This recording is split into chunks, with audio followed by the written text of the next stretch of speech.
something that Christians are to do together. The Testament teaches that the Lord's Supper is to be eaten when the church comes together. There was a coming together when Jesus instituted the Lord's Supper. The church in Troas came together to break bread. When the church in Corinth observed the Lord's Supper, they did that together. And I asked the question, do we read about any other circumstance? If we do, I've not found that in my study of the Word. In addition to that, it sure looks to me like the New Testament teaches that the Lord's Supper is to be eaten together. Not only are the saints to come together to partake, but they are to eat together. When Paul wrote his first letter to the Corinthians, he addressed two problems, I think, in his discussion of the Lord's Supper. The first problem was that they had turned that into a common meal. And Paul, to solve that problem, said, eat at home, and to observe the Lord's Supper in remembrance of Christ. But then there was a second problem that he addresses. They weren't waiting for one another. They weren't eating the Lord's Supper together. And Paul says, wait for one another. In other words, eat the Lord's Supper together. So here's the basic argument. Jesus commanded the apostles to eat together when he instituted the Lord's Supper. Paul condemned the divided assembly at Corinth. He instructed the church at Corinth to eat together. And when Paul and the disciples at Troas assembled together, they came together to eat the Lord's Supper. And so in these various other scenarios, you're sick at home, you're in a nursing home, etc., etc., is there a coming together under those circumstances, and is there an eating together? Well, I also threw in Sunday night communion in this discussion, though it doesn't really affect us in any way under our current practice. Should the Lord's Supper be offered to a few on Sunday night who could not partake on Sunday morning while everyone else watches and waits? Now, that was just a very quick review of what we talked about in much more detail last Sunday. Well, I want to look at the other side of this question today. And so I'm going to be presenting arguments for partaking regardless, and then also arguments for the traditional practice of what I'm going to call Sunday night communion. Well, the first argument that I want to present is that eating the Lord's Supper is something that each Christian is commanded to do. We're very familiar with the words of Paul in 1 Corinthians chapter 11, where he reviews Jesus' institution of the Lord's Supper, where Jesus instructed the apostles on that occasion, do this in remembrance of me. And he says that twice in that institution. And then picking up in verse 26, Paul goes on to say, for as often as you eat this bread, now that word you is plural, so we would say in the South, as often as you all eat this bread and drink this cup, you all proclaim the Lord's death till he comes. But then Paul says, therefore whoever, that's singular, whoever eats this bread or drinks this cup of the Lord in an unworthy manner will be guilty of the body and blood of the Lord. But let a man examine himself. That's obviously talking about the individual Christian. And so let him eat of the bread and drink of the cup. For he who eats and drinks in an unworthy manner eats and drinks judgment to himself, not discerning the Lord's body.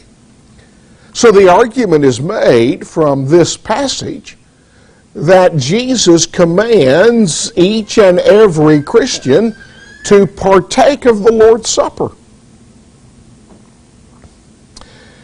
This subject was something that was discussed among preachers in various periodicals about 30 years ago. And I'm going to be sharing with you some statements that various preachers made about this particular subject. Brother Robert Turner, for whom I had great respect, made this observation. He said, Jesus said he would commune with his disciples in the Messianic kingdom, but units of the kingdom are citizens, individual saints, not congregations. In the absence of a scriptural local church, must we conclude there can be no communion between Christ the King and a loyal citizen? Can that citizen not remember via the bread and fruit of the vine? Brother Jack Holt observed, assembly validation, and what they're really saying here is that if you argue that the Lord's Supper must be observed when the saints come together and they must eat it together, that involves some kind of what they call assembly validation. Assembly validation deprives saints of direct access to God by placing the church between each individual and the Lord. When this happens, the church, which was intended to encourage the individual, becomes a means of depriving him of his basic right and privilege of worship as a priest of God. So they're really saying, if you argue that you've got to observe the Lord's Supper when you come together and you must eat it together, that you're kind of putting the church in between the individual Christian and the Lord. Well, I want to respond to that by reminding you of something that I said last week, and that is that the Lord's Supper is a collective act. Five times in 1 Corinthians 11, Paul talks about the saints coming together to observe the Lord's Supper. Notice he talks about the saints coming together as a church and coming together in one place. Let me remind you that some individual responsibilities are to be carried out collectively. By that I mean when the saints assemble together. The command to assemble involves other Christians coming together. Giving is an individual responsibility, but it is something that we are to do on the first day of the week when the saints come together. Delivering an impenitent brother to Satan was something that Christians are to do in the assembly. While we can certainly sing outside of the assembly, singing is something that we do individually, but when we come together. And it sure looks to me like the New Testament indicates that the Lord's Supper is something that Christians are to do when they come together. But again, someone says, but now wait a minute, Kevin. The Lord's Supper is an individual responsibility. That's something that Jesus commanded every Christian to do. Well, that is certainly true. But I would ask you these questions. Would we argue that because the Lord's Supper is an individual responsibility, can we change the emblems if the emblems aren't available? Could we substitute grape Kool-Aid for grape juice if we can't get grape juice? Because, after all, this is an individual responsibility. Can we change the day? Can we change the frequency, the purpose, the place? Everybody's going to say no to all of those questions. But then when it comes to this last question, can we change the manner, coming together and eating together, folks argue, yes, we can change that. Well, I would ask, why? Why would we say no to all of these scenarios, but we say yes as far as the manner is concerned? May I remind you that we've got to take everything that the Bible says about a particular subject to have the truth on the matter. The psalmist writes in Psalm 119, verse 160, "The sum of your word is truth." Oneness Pentecostals read passages that talk about there being one God, but they ignore other passages that talk about three distinct divine persons. Calvinists read the passages that talk about the security of the believer, but they ignore or explain away other passages that talk about the possibility of apostasy. Our Baptist friends read passages that talk about faith, but they ignore the passages that talk about baptism. Some read the passages that talk about self-examination in the Lord's Supper, but they ignore the passages that talk about eating together. Do you see my point? Furthermore, I would suggest that Brother Turner was mixing apples and oranges in the statement that he made. How can what a Christian might do in the absence of a scriptural local church determine what he should do in the presence of a scriptural local church? So I really don't think that this argument is as strong as some people think that it is. Well, this is perhaps a similar argument. Someone says, well, if the Lord's Supper is not served, and I'm talking about Sunday night now, the way it was traditionally done, then some are not being allowed to partake. Well, I want to respond to that. If the Lord's Supper is served only to a few on Sunday night, while others watch and wait, then we are not eating the Lord's Supper together as the Lord commanded. And I would submit to you that if someone does not have the ability or the opportunity to partake when the Lord's Supper is served, he doesn't have the responsibility to do that. The Testament clearly teaches that ability plus opportunity equals responsibility. God doesn't expect us to do something that we don't have the opportunity to do or the ability to do. So I would suggest to you, if someone does not have the opportunity or the ability to assemble together when the Lord's Supper is served to everyone, don't think he has the responsibility to do that. What would you tell a Bedouin out in the desert that he needs to do if he wants to be baptized and there's no water around? Would you tell him he doesn't have to worry about baptism? Would you tell him that he could sprinkle some water on himself?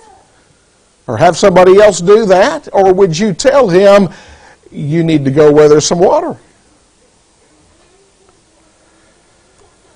And then I would ask this question, or make this observation: if a Christian believes he must partake of the Lord's Supper on Sunday regardless,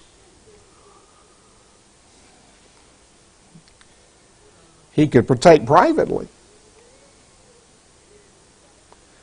Now, I don't think that meets the pattern, because I think the New Testament teaches that there's to be a coming together and an eating together. But if a Christian thinks he has to eat the Lord's Supper regardless,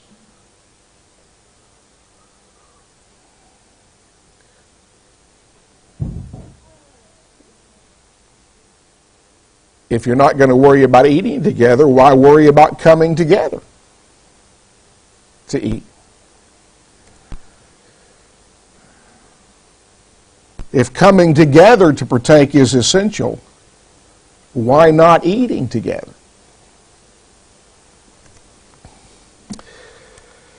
Well, someone says in response, but now, Kevin, we have an obligation to eat the Lord's Supper with the local church. I agree with that. I've been stressing that in our study thus far. And someone was, but Christians need to partake of the Lord's Supper. If we don't do that, Paul says, for this reason many are weak and sick among you, and many sleep. They weren't partaking of the Lord's Supper in the proper way. And because of that, Paul says many were weak and sick, and many were asleep. I think he means spiritually. Well, if that's true, if you don't partake properly, what about if you don't partake at all? Christians need to partake. Well, that's true. But churches need elders, don't they? May we appoint unqualified men to serve because a church needs elders? May we appoint a qualified single man? He meets all of the other qualifications, but he's not married. Should we appoint him to serve because, after all, the church needs elders? May we appoint a qualified married man who doesn't have any children? Meets all the other qualifications, but he doesn't have kids. May we appoint a qualified woman to serve? May we have elders from one church oversee another church? Would it be okay for us to ask the elders over there in Marion to oversee the work here because we don't have elders? We're not going to make that kind of an argument, are we? I would ask, what about other substitutions? Sprinkling for immersion, infants for penitent believers, playing for singing, water for the fruit of the vine. Did you know that the Mormons use water? They don't use grape juice when they partake of the Lord's Supper. What about Thursday for Sunday? What about not eating together for eating together?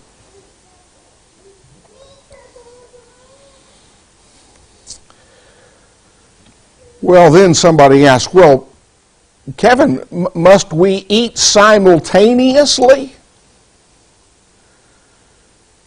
And they really argue that, if you think that the Lord's Supper is something that the saints must come together to do and they must eat together, that would logically mean we're going to have to partake of the emblems at precisely the same moment. Brother Jack Holt asked, finally, just how together must this be in order for the supper to be valid? Must we eat simultaneously? If not, why not? If I can eat 1 minute after another is eaten, why can't I eat 1 hour later? Why not 6 hours later, as we do on Sunday evenings? Does the fact we dismiss the assembly for a brief period, as we do on Sundays, and then reassemble and validate an individual's right to partake? If so, why? So basically, Brother Holt is implying that if you make the argument that you've got to come together and eat together, that means you're going to have to eat simultaneously. Well, I think Brother Maurice Barnett responded to that idea in an appropriate way. He observes, when a family eats a meal at home together, they don't chew and swallow at the same instant, yet they eat together. Same thing. Brother Glenn Burt observed, simultaneous eating is not impossible, and is not unscriptural. Simultaneous eating is one form of eating together, but eating together does not require simultaneous action. It does, however, require a certain association in terms of time, location, and action. For example, if I go to McDonald's at 11 a.m. and eat a Big Mac, and Jack goes to the same McDonald's at 1 p.m. and eats a Big Mac, everyone knows we did not eat together. If we meet at McDonald's at noon to eat and visit, we sit and talk, get our meal, and eat, we would be eating together, but it would not be simultaneous. Someone eating Sunday morning and someone else eating Sunday evening is not eating together, and everyone knows it. I must tell you, that just makes sense to me. Eating together does not require simultaneous eating. Well, another argument that was presented in this discussion 30 years ago is that the Jews were allowed a second Passover. There were some Jews in Numbers chapter 9 who were unable to partake of the Passover when everyone else partook because they were ceremonially unclean. And they came to Moses about that, and I want you to notice what we're told in Numbers chapter 9, beginning in verse 9. Then the Lord spake to Moses, saying, Speak to the children of Israel, saying, If any one of you or your posterity is unclean because of a corpse, or is far away on a journey, he may still keep the Lord's Passover. On the 14th day of the second month at twilight, they may keep it. They shall eat it with unleavened bread and bitter herbs. They shall leave none of it until morning, nor break one of its bones. According to all the ordinances of the Passover, they shall keep it. But the man who is clean and is not on a journey and ceases to keep the Passover, that same person shall be cut off from among his people, because he did not bring the offering of the Lord at its appointed time, that man shall bear his sin. Now, when did they normally partake of the Passover? Well, it was the 14th day of the first month. And so God is allowing a make-up Passover on the 14th day of the second month. And so the argument that is made basically is, since God allowed the Israelites a make-up Passover, those who can't partake with everybody else on Sunday morning, they should be allowed to partake Sunday night because we have precedent for this make-up Passover. Well, I want to respond to that. And we can't take the time to read this passage in its entirety. I would encourage you to go home and do that at your leisure. But I want you to notice, maybe I should say I think you will discover when you read the passage, that Jehovah instructed the Israelites to keep the Passover according to all its rites and ceremonies. And we're told in verse 5, the Israelites kept the Passover according to all that the Lord commanded Moses. And they refused to act presumptuously without Jehovah's permission. Now I need to explain what's going on here. When these folks who were unclean came to Moses and said, we want to partake of the Passover. We were unclean, we couldn't partake with everybody else, we want to partake. Moses does not tell them, I think that's a great idea, go ahead. What Moses tells them is, let me talk to the Lord about this. Let me see what the Lord has to say. My point is, they refuse to act presumptuously without Jehovah's permission.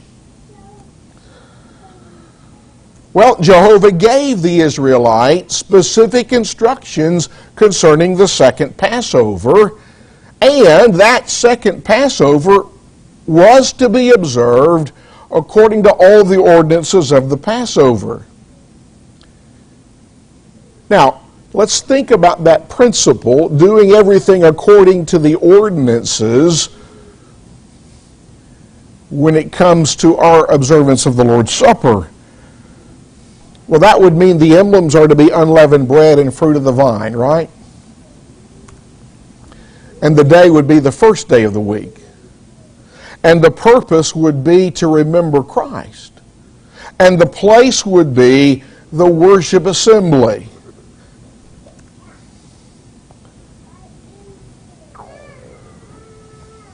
What about the manner?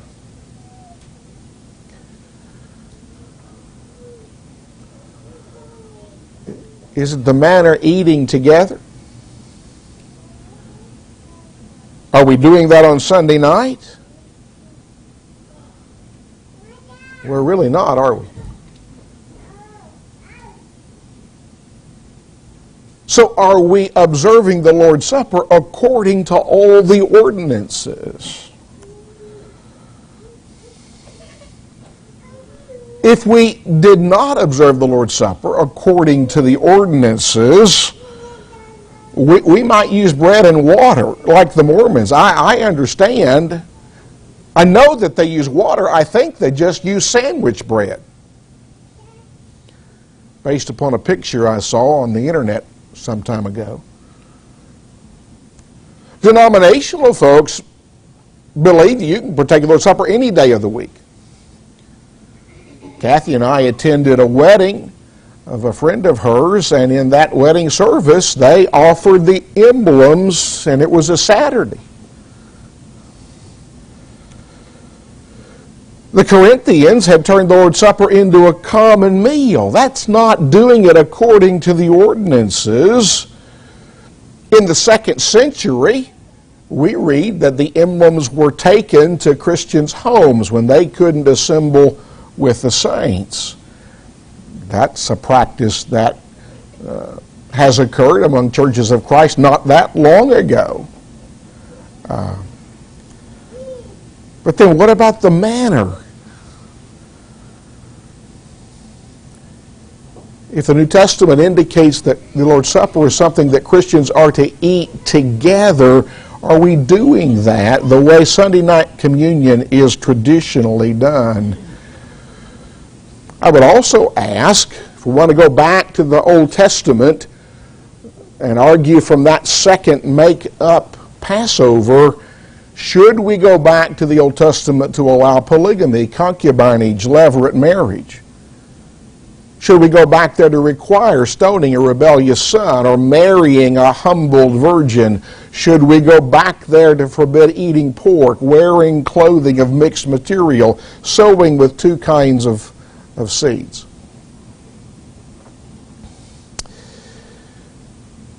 On Judgment Day, what should we say to the Lord if we were asked about all of this? Lord, I assumed that because you allowed the Jews to have a make-up Passover, we could have a make-up Lord's Supper. Or should we say, Lord, I knew that you wanted Christians to partake of the Lord's Supper, but I didn't participate in a make-up Lord's Supper because you didn't give me permission to do that.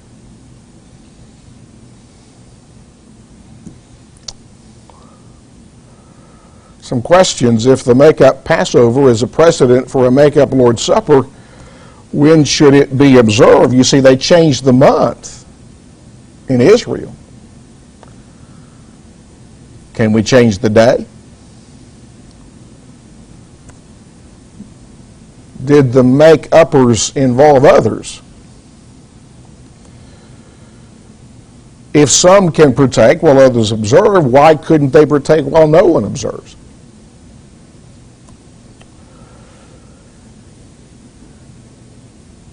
Paul says we're to test all things, hold fast that which is good. Some argue that on the day of Pentecost, those folks had to be sprinkled because there were too many people and not enough water. Well, that's just not correct. All kinds of water in Jerusalem. Some argue that because households were baptized, that's authorizing infant baptism. Some say that baptism is not for the remission of sins because the thief on the cross wasn't baptized. And some argue that instrumental music is okay today because it was used in the Old Testament. And some argue that Sunday night communion, as it has traditionally been observed, is permissible because of that second Passover there in Numbers 9. What I'm doing is the same thing. I'm doing the same thing with this argument that I'm doing with all these other arguments.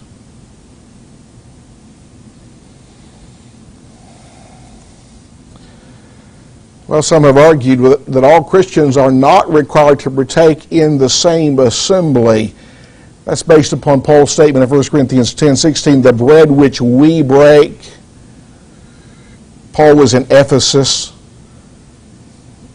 and he's writing to Corinth, and he says the bread which we break. Obviously, Paul wasn't in the same assembly as the Corinthians. Well, yeah, but that's talking about different local churches in different locations. The New Testament indicates that Christians in the same local church came together to eat the Lord's Supper, and they ate it together.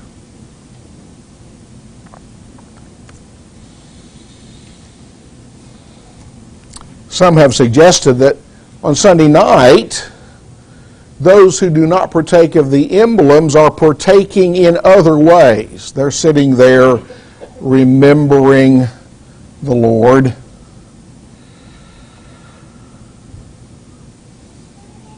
Well, I would suggest to you that those who are watching and waiting are not remembering the Lord's death, proclaiming the Lord's death. They're not tarrying for one another. They're not examining themselves and discerning the body. They're not communing with the Lord. They're not partaking of the Lord's table because you've got to partake of the emblems to do all those things.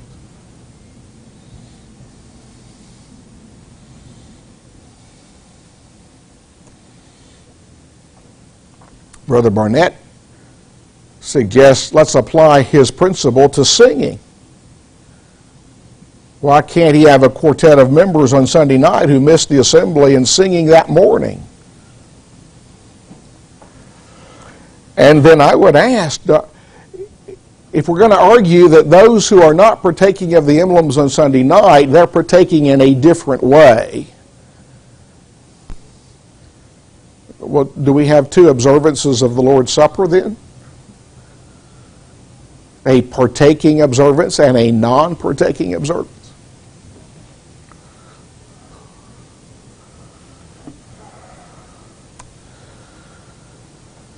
Well, why haven't others come to this conclusion?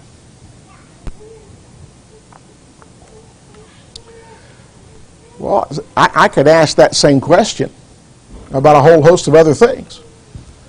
Singing without instrumental accompaniment, baptism by immersion only, baptism for the remission of sins, baptism for penitent believers, not infants, a plurality of elders overseeing a local church. Why haven't other people recognized that the New Testament teaches these things?